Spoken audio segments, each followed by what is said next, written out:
أعوذ بالله من الشيطان الرجيم. بسم الله الرحمن الرحيم.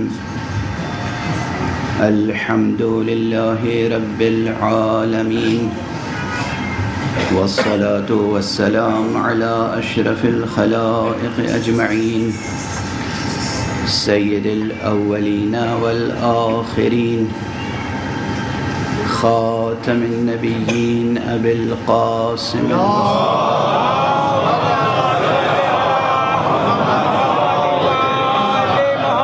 وعلى أهل بيته الطيبين الطاهرين الهداة المهديين المعصومين المظلومين، واللعنة الدائمة على أعداء الدين أجمعين. أما بعد، فقد قال الله تعالى عز اسمه في محكم كتابه ومتقن خطابه: بسم الله الرحمن الرحيم.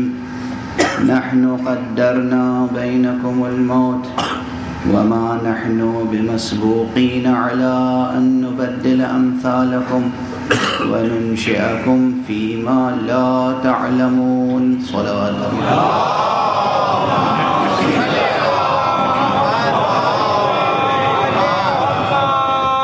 ایک اور بلند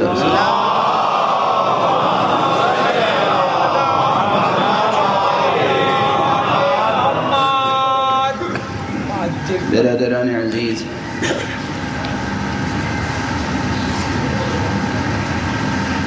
اس آیت کے ضمن میں مسلسل بیان جاری ہے. گزشتہ شب بھی چند مطالب عرض کیے تھے، اور اسی ضمن میں آج اگرچہ دامن وقت میں اور بھی گنجائش کم سے کم تر ہو گئی ہے، تاہم اگر آپ کی فکر بیدار ہے تو مضامین کا کم سے کم تر وقت میں بھی سمیٹ لینا ممکن ہے. شرط یہ ہے کہ ہم بیدار ہو جائیں. ہم بیدار ہوتے ہیں تب بھی بیداری کے مفہوم میں بیدار نہیں ہوتے.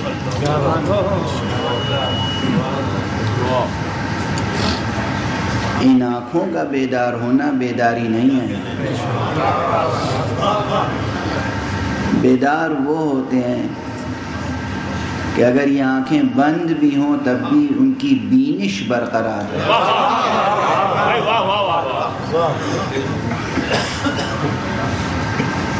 یہی بینش، یہی بصیرت، یہی قوت بصارت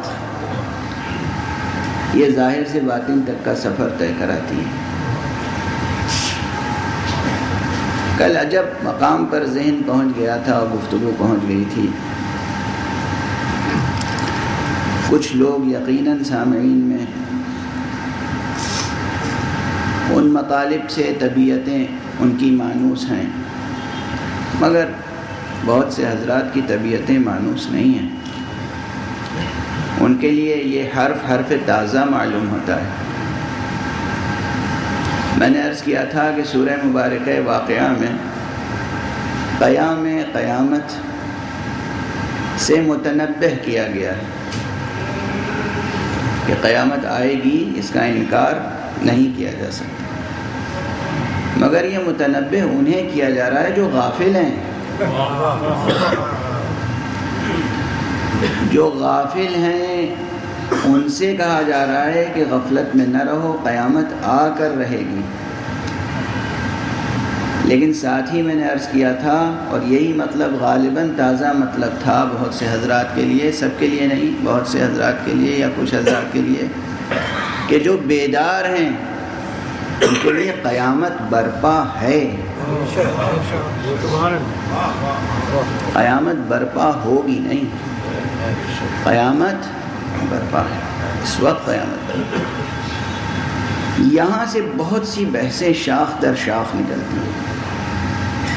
میں کیا کروں؟ اردو زبان میں ابھی عرفانیات پر کوئی اچھی کتاب نہیں لکھی گئی. یہ مضمون تشنا ہے. ایک بھی مبادیات عرفان پر بھی کتاب موجود نہیں ہے اردو میں. اس لیے مشکل ہوتی ہے کہ ممبر سے ان مطالب کو پوری جرأت کے ساتھ، پوری وضاحت کے ساتھ پیش کیا جائے. مثلا آج قیامت برپا ہے اور رفع کے لیے کیسے کوئی باور کر سکتا ہے؟ قیامت کی جو خصوصیات قرآن مجید میں موجود ہیں کہاں ہیں برپا؟ ہو واضح ہے. لیکن اسی قرآن مجید میں احادیث پیغمبر صلی اللہ علیہ وآلہ وسلم،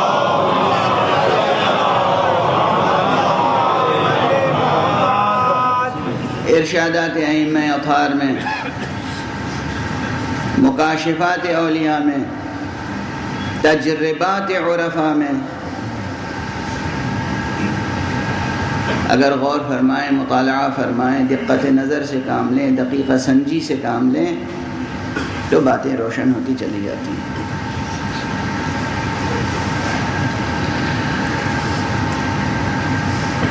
جو لوگ نظریاتی بحثیں سننے اور کرنے کے عادی نہیں ہیں، یعنی تھیوریٹیکل ڈسکشنز، علمی مباحثے، ان کے لیے مطالب کو محسوس شکل میں پیش کرنا پڑتا ہے. ان کے لیے ماڈل پیش کرنا پڑتا ہے، مثالیں پیش کرنی پڑتی ہیں. اور اسی ضمن میں کل میں نے اشارہ کیا تھا حاجی علی بغدادی کی حکایت کی طرف. قیامت میں اور ہمارے درمیان حائل کیا چیز ہے؟ کیا چیز حائل؟ حجاب کتنے قسم کے ہوتے ہیں؟ یوں غور کر لیجئے، ہماری زندگی میں اس دنیا میں حجاب کتنے قسم کے ہوتے ہیں؟ فاصلے کتنے قسم کے ہوتے ہیں؟ کون سی چیز درمیان میں حائل ہو جاتی ہے جو کسی چیز کو نامعلوم رکھتی ہے اور وہ برطرف ہو جاتی ہے تو وہ چیز معلوم ہو جاتی ہے؟ کون سی چیز حائل رہتی ہے درمیان میں جو کوئی حقیقت نامرئی ہوتی ہے، یعنی نظر نہیں آتی، اور وہ برطرف ہو جاتی ہے تو وہ حقیقت مرئی ہو جاتی ہے، یعنی نظر آتی ہے، مشاہدے میں ہوتی ہے. ایک بڑا حجاب مکان ہے. ایک شخص کراچی میں، ایک شخص نیو یارک میں، یہ جو فاصلہ مکانی ہے یہ حجاب ہے. ایک شخص دیوار کے اس طرف ہے، ایک شخص دیوار کے اس طرف ہے. یہ جو دیوار ہے یہ حجاب ہے، یہ حد فاصل ہے، یہ مکان کا حجاب ہے. درمیان سے مکان اگر بساط مکان اگر لپیٹ دی جائے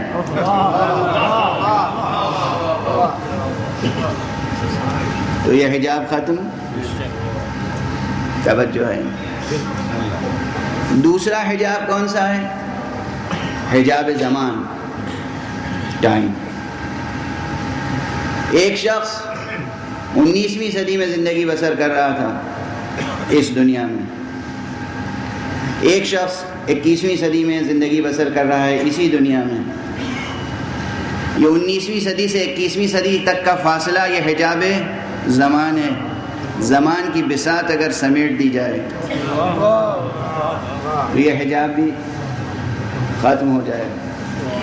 وہ قیامت کبریٰ جس کا سب کو انتظار ہے اور جس کا سب کے لیے وعدہ کیا گیا ہے اور جس کی سب کو تنبیہ کی گئی ہے، وہ وہی دن ہے جس دن کے لیے قرآن مجید میں کہا گیا ہے کہ یہ بساط زمان و مکان ہم الٹ دیں گے، لپیٹ دیں گے.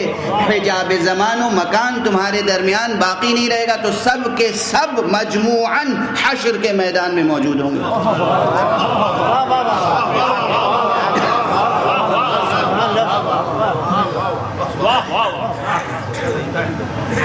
تمام خلقت از اول ازل تا آخر ابد، تمام خلقت یکجا محشور ہوگی. محضر الہی میں ہوگی۔ محضر الہی میں آج بھی ہم ہیں۔ کون سی جگہ ہے جہاں وہ حاضر نہیں ہے، ناظر نہیں ہے، اس کا شہود نہیں ہے؟ وہ ہماری رگے جہاں سے زیادہ قریب ہے۔ قرآن مجید، قرآن مجید، تو وہ تو آج بھی ہم سے قریب ہے۔ پھر حائل کیا ہے؟ حضرت امام خمینی رضوان اللہ تعالی علیہ، ان کا ایک جملہ بہت مشہور جملہ ہے، فرمایا کرتے تھے کہ در محضر خدا گناہ نہ کنید، محضر خدا میں گناہ نہ کرو۔ ہم سب محضر خدا میں، اس وقت میں یہاں منبر کروں محضر خدا میں، آپ یہاں تشریف فرمائیں محضر الہی میں، آپ جہاں بھی ہیں محضر الہی میں۔ کوئی گوشہ ایسا نہیں ہے جہاں خدا سے بچ کے چھپ سکیں۔ تو ہم اس وقت بھی اسی کے محضر میں ہیں، لیکن وہ کیفیت کیا ہوگی؟ وہ کیفیت یہ ہوگی کہ ہمارے اس کے درمیان کوئی حجاب نہیں ہوگا، نہ زمانے کا نہ مکان کا۔ تمام خلقت کے لیے یہ اہتمام ہے، لیکن آج بھی کچھ ہستیاں ایسی ہیں جن کے درمیان یہ حجاب حائل نہیں ہے۔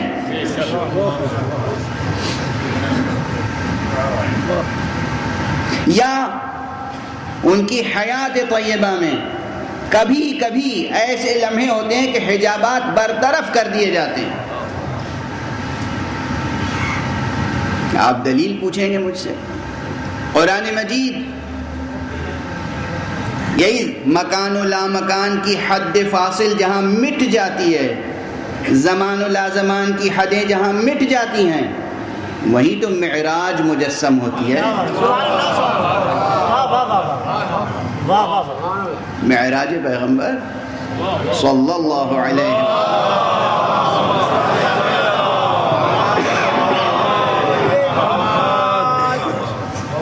میں ایک اس واقعہ معراج کو قرآن مجید نے کیوں پیش کیا ہے؟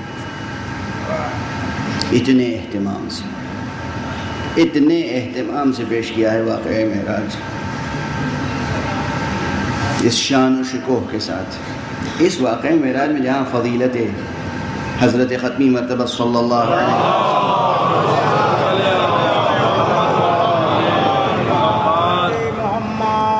وہیں بہت سے فلسفیانہ، حکیمانہ، سائنسی، علمی مطالب کا حل ہے اس ایک واقعے میں اگر غور کرنے کے لیے بیٹھ جائیں، اگر دقت نظر سے کام نہ، اگر دقیقہ سنجی سے کام نہ۔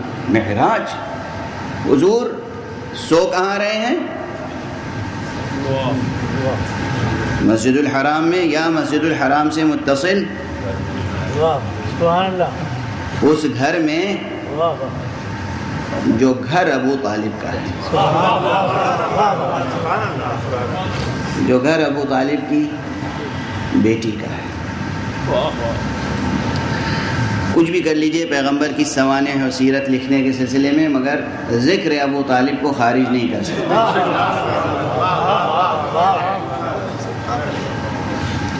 حضرت ابو طالب کا ذکر پیغمبر کا احاطہ کیے ہوئے، جیسے ایک ناصر کی شان ہوتی ہے،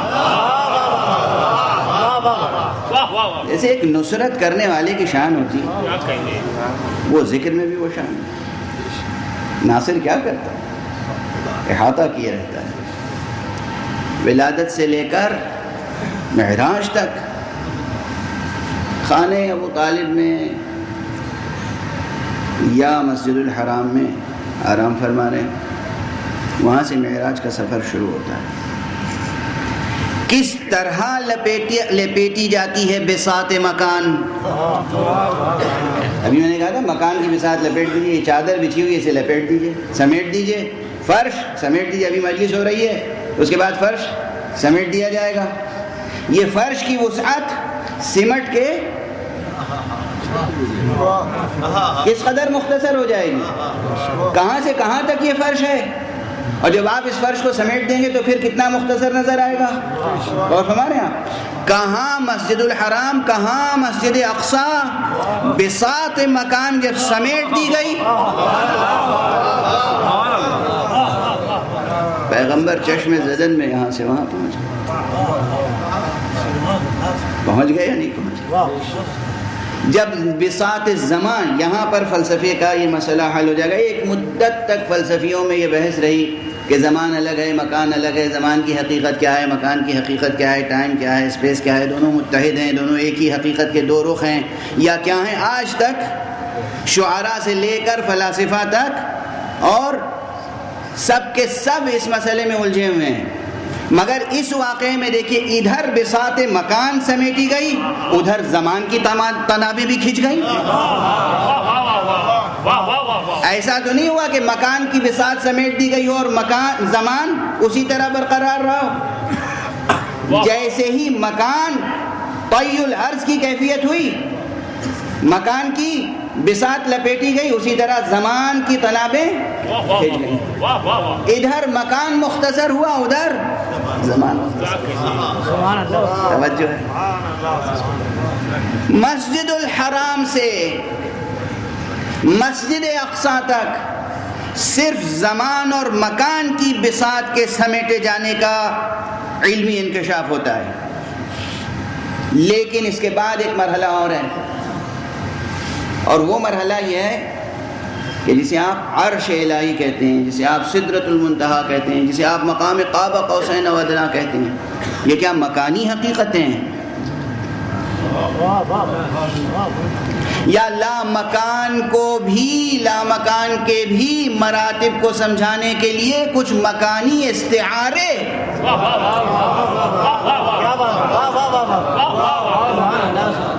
قرآن مجید نے استعمال کیے ہیں تاکہ ہمارا زمان و مکان سے مانوس اور زمان و مکان کے حصار میں محصور اور زمان و مکان میں مقید ذہن لامکان کی وسعتوں میں اس کے منازل و مراتب کو سمجھنے کے قابل ہو جائے. نادیدہ حقیقت مرئی حقیقت میں بدل جائے، عقلی حقیقت محسوس حقیقت بن جائے. توجہ ہے. اس لیے وہاں سے سفر بیت المقدس سے جو سفر شروع ہوا وہ سفر اب دوسری جہت میں ہوا. زمان و مکان سب کوئی معنی نہیں رکھتے وہاں پر. اور کیا کیا چیزیں معنی نہیں رکھتی، یہاں مسئلہ ہے. ایک بحث ہے جو بہت پرانی بحث ہے. ظاہر ہے کہ میری نگاہ سامنے لگی ہوئی گھڑی پر ہے، اور کبھی بھی یہ نہیں ہوتا میرے ساتھ کہ ممبر پر آنے سے پہلے یہ طے کر کے آؤں کہ آج کیا پڑھوں گا اور کتنی دیر پڑھوں گا. چاہے آپ سال بھر پہلے سے وعدہ لے لیجئے، مگر ہوگا وہی جو وقت پر ہوگا. ایک بحث ہے، اس بحث پہ گفتگو ہو چکی ہے پہلے بھی معراج کے تعلق سے. آج موضوع معراج نہیں ہے، خیال رہے کہ یہ بحث کسی اور حقیقت کو سمجھنے کے لیے گزارش کر رہا ہوں. بحث یہ ہے کہ پیغمبر صلی اللہ علیہ وآلہ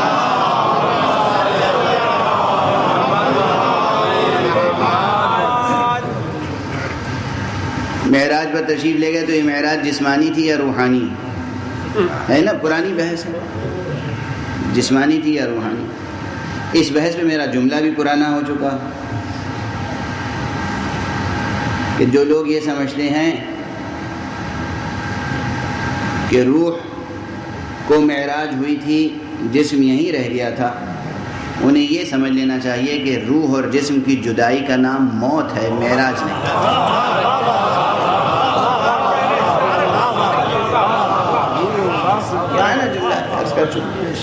جسم اور روح کی جدائی کا نام موت ہے، معراج نہیں ہے.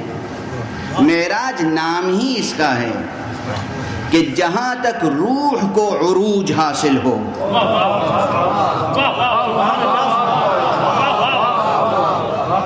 جتنی چیزیں اس روح سے کے ساتھ متعلق ہیں وہ سب عروج پاتی چلی جائیں، چاہے جسم ہو، چاہے جسم پر ردا ہو، چاہے قدم مبارک میں نعلین ہو،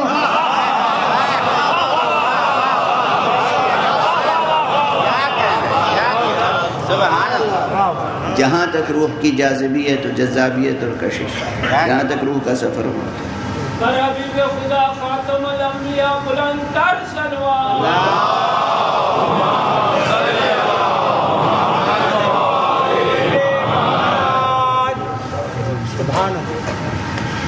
روح کا ایسا اقتدار قائم ہو جسم پر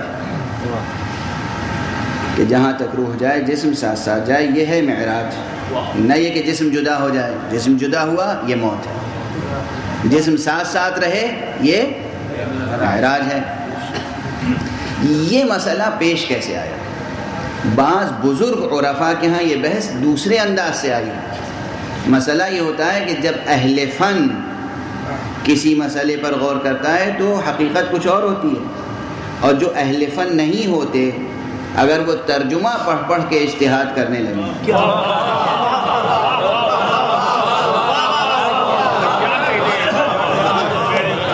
تو پھر انا للہ و انا الیہ راجعون۔ انہوں نے کس سیاق و سباق میں بحث کی، آپ کیا سمجھ بیٹھے؟ ایک حقیقت کو اس وقت سمجھ لیں آپ، بعض حقیقتیں ہوتی ہیں جو روحانی ہی ہوتی ہیں،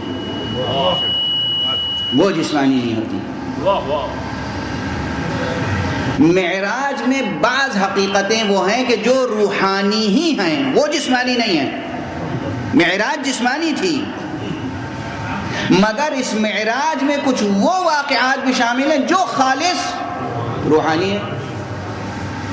مثلا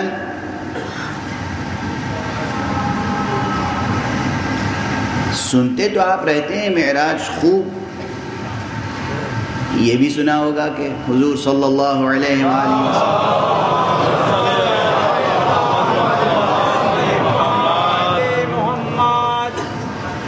تشریف لے گئے معراج پر، تو آپ نے نماز بھی پڑھائی۔ نماز میں شریک کون کون تھا؟ انبیاء، جناب ابراہیم خلیل اللہ جد پیغمبر، جناب ابراہیم کا مرتبہ معلوم ہے آپ کو؟ حضرت آدم علیہ السلام سے لے کر اور حضرت عیسیٰ علیہ السلام تک سب کے لیے یہ ہے کہ جب ان کا نام لو تو اس طریقے سے سلام بھیجو کہ پہلے اپنے پیغمبر حضرت ختمی مرتبت پر، اس کے بعد ان پر، یعنی کہو علی نبینا و علیہ السلام، ہمارے نبی پر اور ان پر سلام، الا جناب ابراہیم۔ خود پیغمبر نے فرمایا کہ جب میرے جد ابراہیم کا نام لو تو کہو علیہ و علی نبینا السلام، ان پر اور ہمارے نبی پر سلام۔ دیکھیے یہ ہے حفظ مراتب۔ پوتا کتنا ہی بڑے منصب پہ پہنچ جائے، دادا دادا رہے۔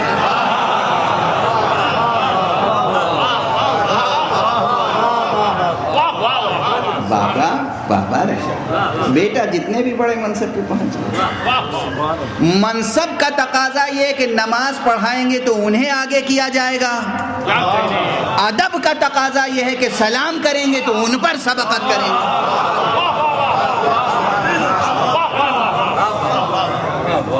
یہ حفظ مراتب، یہ ہیں ویلیوز، یہ ہیں آداب۔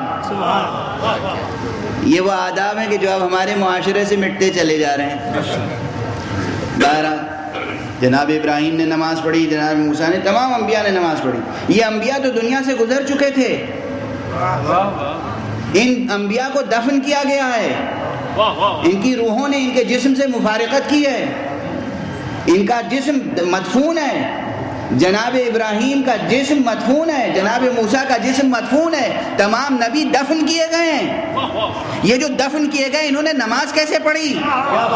یہ جسمانی تجربہ ہے یا روحانی؟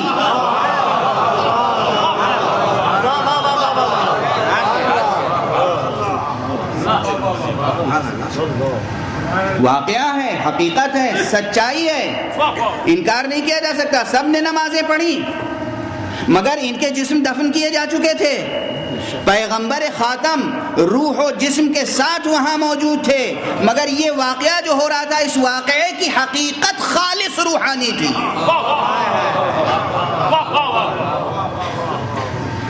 اس واقعے کے روحانی ہونے سے یہ دلیل قائم نہیں ہوتی کہ معراج روحانی تھی۔ معراج جسمانی تھی، واقعہ روحانی تھا۔ توجہ ہے۔ اچھا اب آپ کہیں گے کہ یہ بات سمجھ میں نہیں آتی، میں اس کی مثال دے دیتا ہوں۔ مثال کتنی قریب ہے آپ سے، کس قدر محسوس مثال ہے۔ یہ فرش عزا بچھا ہوا ہے، اس پہ آپ تشریف فرما ہے، یہ منبر ہے، اس پر عروج پا کر میں یہاں آ گیا ہوں۔ سبحان اللہ۔ میں اپنے جسم و روح کے ساتھ منبر پہ بیٹھا ہوا ہوں، آپ اپنے روح و جسم کے ساتھ فرش عزا پہ بیٹھے ہوئے ہیں۔ آپ ہمیں دیکھ رہے ہیں، ہم آپ کو دیکھ رہے ہیں۔ آپ کا یہاں ہونا جسمانی حقیقت ہے، میرا یہاں ہونا جسمانی حقیقت ہے۔ میرا آپ کو دیکھنا جسمانی حقیقت ہے، آپ کا مجھے دیکھنا جسمانی حقیقت ہے۔ یہ سب جسمانی حقیقت ہے، مگر جو گفتگو میں کر رہا ہوں، جو حظ آپ حاصل کر رہے ہیں، جو شعور مرتبہ نبوت کا حاصل ہو رہا ہے، جو ذکر معراج میں لطف حاصل ہو رہا ہے، یہ جسمانی نہیں روحانی ہے۔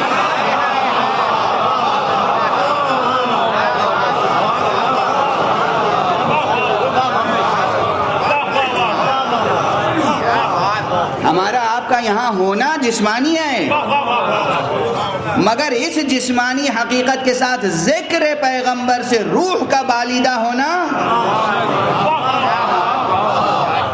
یہ روحانی حقیقت ہے۔ اس حقیقت کے روحانی ہونے کے یہ معنی نہیں ہے کہ مجلس عزا جسمانی نہیں ہے۔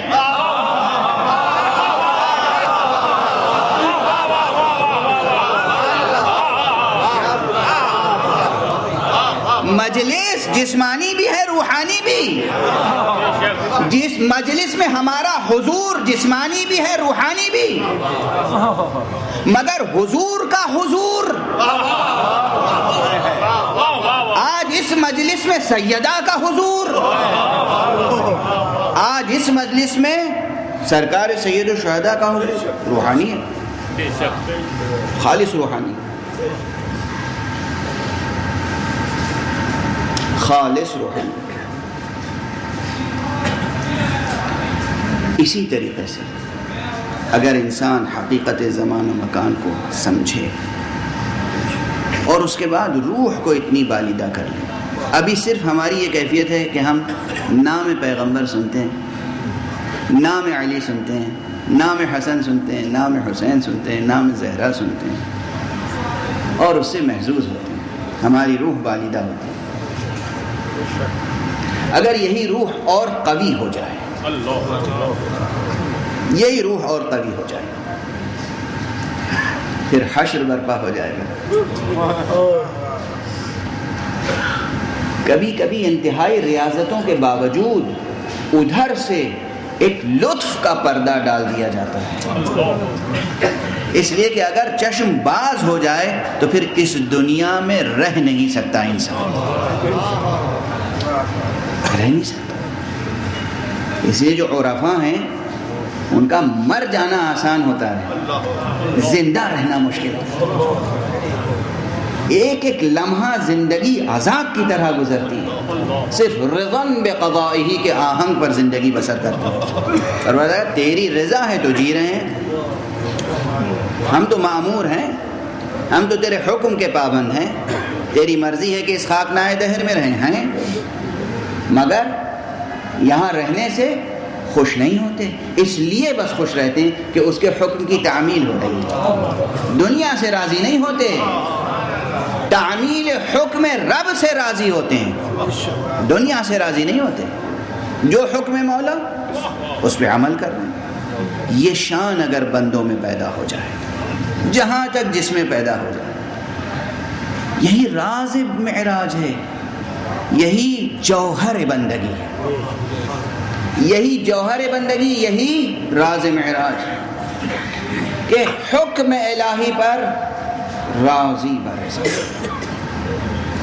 اگر یہ شان پیدا جس میں جہاں تک پیدا ہو جائے اتنا ہی اس کی روح بلند ہو جائے گی. اور پھر یہ کبھی کبھی ضرور ہوتا ہے کہ وہی لطف الہی جو آنکھوں پہ پردہ ڈالے رہتا ہے وہی لطف الہی کبھی کبھی پردہ ہٹا دیتا ہے. کبھی کبھی پردہ ہٹ جاتا ہے اور پھر نظر آتا ہے کہ کیا حشر برپا ہے. بس وقت میں گنجائش نہیں ہے، بحث بہت طویل ہے، لیکن کل ذکر مصیبت کچھ تشنا رہ گیا تھا. آج محرم کا چاند بھی طلوع ہو چکا ہے. آپ کو اندازہ ہے کہ محرم کا چاند جب طلوع ہوتا ہے تو کیا حشر برپا.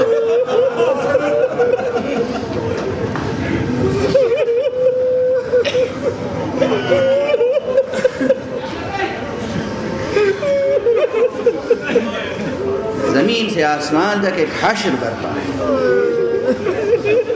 یہ بھی لطف الہی ہے کہ ہمارے کانوں پہ پردے پڑے ہوئے، ہماری آنکھوں پہ پردے پڑے ہوئے، ورنہ اس سکون سے جی نہیں سکتے ہم.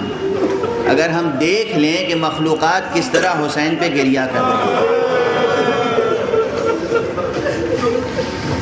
اگر ہم یہ دیکھ لیں کہ ملائکہ میں کیا حشر برپا ہے،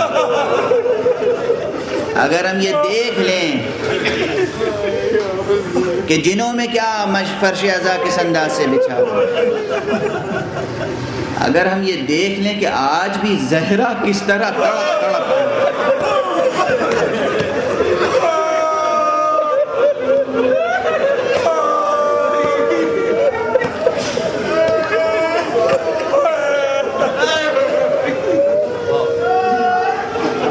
کل میں نے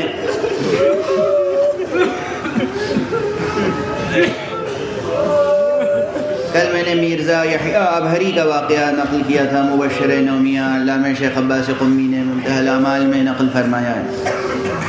علامہ مجلسی کا واقعہ کہ مرزا یحییٰ ابہری نے یہ دیکھا کہ علامہ مجلسی صحن امام حسین میں مجلس پڑھ رہے ہیں، اور کوئی آتا ہے اور وہ کہتا ہے مجلسی فاطمہ زہرا تشریف لائی، اور وہ کہہ رہی ہیں کہ میرے بیٹے حسین کی رخصت بیان کریں.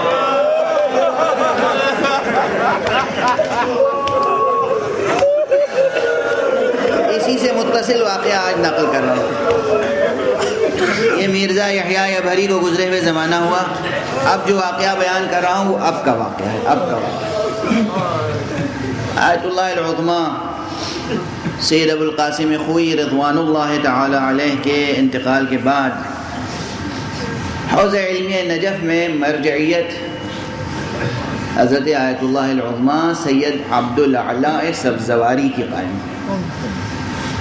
عارف تھے، عالم تھے، فقیہ تھے، مجتہد تھے، عالم تھے. ہمیں اپنے بچپن میں شرف حاصل ہے کہ ہم نے ان کی دستبوسی کی ہے. ان کے دو فرزند حضرت آیت اللہ سید علی سبزواری اب بھی نجف میں تشریف فرمائیں، اور دوسرے فرزند حجت الاسلام والمسلمین علامہ سید حسین سبزواری مشہد میں اب بھی تشریف فرمائیں. جب بھی میں مشہد جاتا ہوں ان کی خدمت میں حاضر ہوتا ہوں. سید حسین سبزواری نے خود نقل کیا ہے مجھ سے، اور ایک بار نہیں، میں جب جاتا ہوں کہتا ہوں وہ واقعہ پھر ذرا بیان کر دیجیے. اور پھر ایک مجلس سی ہو جاتی ہے.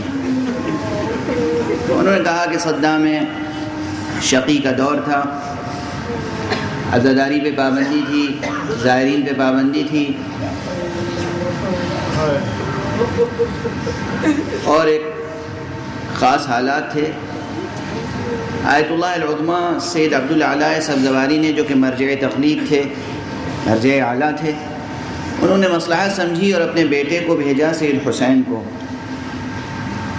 8 افراد کے ساتھ، یعنی کل 8 افراد، 7 افراد ان کے ساتھ. جاؤ حرم حضرت عباس اور حرم امام حسین کو بند کر دو، خالی کر دو، بند کر دو، کوئی اندر نہ رہے، خود اپنے ہاتھ سے یہ کام کر کے آؤ. یہ لوگ گئے، انہوں نے حرم امام حسین کو خالی کیا، کوئی زائر وہاں نہیں باقی رہا، تمام دروازے بند کر دیے، ایک ایک گوشہ خالی کر دیا۔ اس کے بعد انہوں نے چاہا کہ آقا کو وداعی سلام کریں، 2 رکعت نماز پڑھنے میں مشغول ہوئے، اور اتنے میں کوئی ایک راکٹ آ کر حرم امام سے ٹکرایا، دیوار و گنبد کو کچھ نقصان ہوا، اور اتنا زبردست شور ہوا کہ ظاہر ہے انہیں احساس ہو گیا کہ کوئی سانحہ ہوا ہے، کوئی راکٹ ٹکرایا ہے۔ کہتے ہیں اسی کے ساتھ ذریح پیغمبر کے قریب، ذریح سید الشہداء کے قریب سے کسی خاتون کی آواز سنی، آواز یہ تھی، پروردگارا میرے بیٹے پر کب تک ظلم ہوتا رہے۔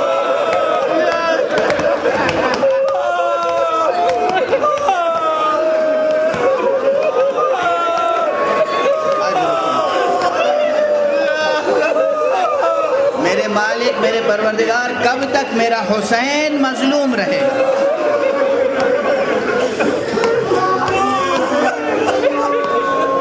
اگر ہم دیکھ لیں زہرا کیسے ماتم کرتی ہیں، اگر ہم دیکھ لیں اپنی آنکھوں سے کہ سرکار رسالت مآب کس طرح غم مناتے ہیں، پھر ہماری کیفیت کچھ اور ہوگی۔ بس چند جملے عرض کر دوں، کل پہلی محرم ہو جائے گی، آج چاند نمودار ہو چکا۔ یہ چند جملے میں نے ابھی 2-3 شب قبل لندن کی ایک مجلس میں کہے تھے، وہی جملے دہرا رہا ہوں آپ کے سامنے، کیونکہ آپ کے جذبات بیدار ہیں، تو آپ محسوس کر سکیں گے کہ ان جملوں میں کیا درد ہے۔ آپ کو معلوم ہے سرکار سید الشہداء کا قافلہ کہاں ہے اس وقت؟ کربلا سے بہت قریب، اور کوفے کا کیا منظر ہے یہ بھی معلوم ہے آپ کو؟ تصور کر لیجئے کہ کوفے میں دارالارمارہ پر ایک سر لٹکا ہے،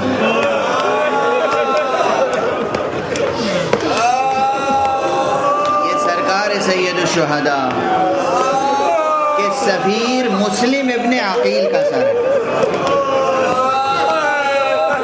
اور ایک یہی سر نہیں آویزاں ہیں، بلکہ کوفے میں ایک خوف کا عالم ہے۔ عام اعلان والیے کوفہ کا یہ ہے کہ کوفے میں کوئی مرد نظر نہ آئے، گلیوں میں کوچوں میں اگر کوئی مرد نظر آئے تو قتل کر دیا جائے، صرف عورتیں اور بچے نظر آ سکتے ہیں، مردوں کی گنجائش کوفے میں نہیں ہے۔ سب مردوں کو بھیج دو، کہاں؟ کربلا، کربلا، سب کو جمع کیا جا رہا ہے تاکہ یہ لشکر کربلا بھیجا جائے، اور اگر کوئی نظر آ جائے اسے قتل کر دیا جائے۔ انہی ایام میں ایک اور عاشق علی، عاشق اہل بیت، عاشق حسین دار پر آویزاں کیا گیا ہے۔ کون؟ میثم تمار۔ میثم کا جنازہ بھی، جسم بھی آویزاں ہے، مسلم کا سر بھی آویزاں ہے۔ اور یہی نہیں ہے، بس ایک جملہ کہا تھا، اور یہ جملہ اس وقت حسین کی بیعت توڑ دیں اور ان کی نصرت کے لیے نہ نکلیں، یہ کیفیت ہے کوفے کی۔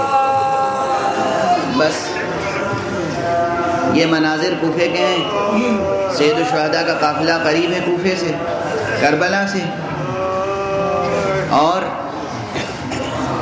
ایک آخری جملہ جو عرض کرنا چاہ رہا ہوں وہ یہ ہے کہ جب جناب مسلم ابن عقیل کو دارالامارہ کی بلندی سے نیچے گرایا جا رہا تھا تو انہوں نے مکے کی طرف رخ کر کے کہا تھا، السلام علیک یا ابا عبداللہ، اے ابو عبداللہ آپ پر سلام۔ ابو عبداللہ الحسین کسی کے سلام کا جواب نہ دیں یہ ممکن نہیں۔ حسین نے اس وقت بھی جواب دیا ہے، عام مقاتل میں نہیں ملے گی یہ بات، مگر عرفا نے لکھی ہے، عرفا بیان کرتے ہیں حسین نے اسی وقت جواب دیا، ادھر مسلم نے سلام کیا ادھر جواب دیا، مگر دوبارہ بھی جواب دیا ہے۔ مسلم نے آخری وقت سلام کیا تھا حسین کو، تو حسین نے اب یہ تمام مقاتل میں مل جائے گا یا اکثر مقاتل میں مل جائے گا کہ جب جناب امام حسین آخری رخصت کے وقت آئے ہیں، اور جب آپ نے کہا ہے کہ بہن زینب، ام کلثوم، سکینہ، رقیہ، رباب، فضہ، تم سب پر میرا آخری سلام، اور جب یہ کہہ کر چلے تو ایک مرتبہ کوفے کی طرف رخ کیا، کہا میرے بھائی مسلم، اب حسین کا آخری سلام، ہانی تم پر بھی حسین کا سلام۔ انا للہ و انا الیہ